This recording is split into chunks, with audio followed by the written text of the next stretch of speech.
ఇక రేపు గడ్డకట్టే చలిలోనూ అమెరికా అధ్యక్షుడిగా ఘనంగా డొనాల్డ్ ట్రంప్ ప్రమాణ స్వీకారం చేయనున్నారు. 78 ఏళ్ల ట్రంప్ దేశానికి 47వ అధ్యక్షుడిగా ప్రమాణ స్వీకారం చేయబోతున్నారు. 82 ఏళ్ల జో బైడెన్ నుంచి ఆయన అధ్యక్ష బాధ్యతలను స్వీకరించనున్నారు. ఇక రేపు సెయింట్ జాన్స్ ఎపిస్కోపల్ చర్చిలో ప్రార్థనలతో ట్రంప్ ప్రమాణ స్వీకార కార్యక్రమం ప్రారంభమవుతుంది. అక్కడి నుంచి శ్వేత సౌధానికి వెళ్లి దిగిపోతున్న అధ్యక్షుడు బైడెన్ ఆయన సతీమణి ఇచ్చే తేనేటి విందులో పాల్గొంటారు. ఆ తర్వాత ప్రమాణ స్వీకారం చేసే క్యాపిటల్ హిల్ కు వస్తారు. అక్కడ ప్రమాణం చేస్తారు. అనంతరం ప్రారంభోపన్యాసం ఇస్తారు. ఆ తర్వాత బైడెన్, కమలా హారిస్ లకు వీడ్కోలు కార్యక్రమం నిర్వహిస్తారు.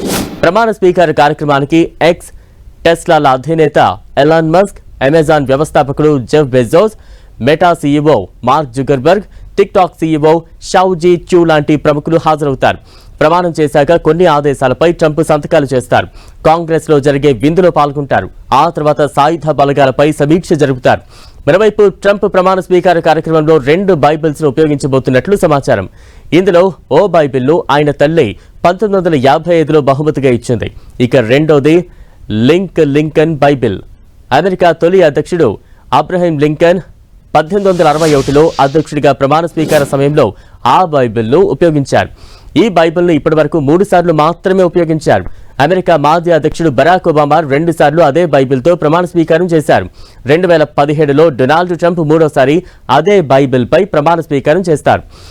ఉపాధ్యక్షుడిగా ప్రమాణం చేయనున్న జేడీ వాన్స్ సైతం ప్రమాణ స్వీకారం సందర్భంగా తనకు తల్లి ఇచ్చిన బైబిల్ను ఉపయోగించనున్నారు.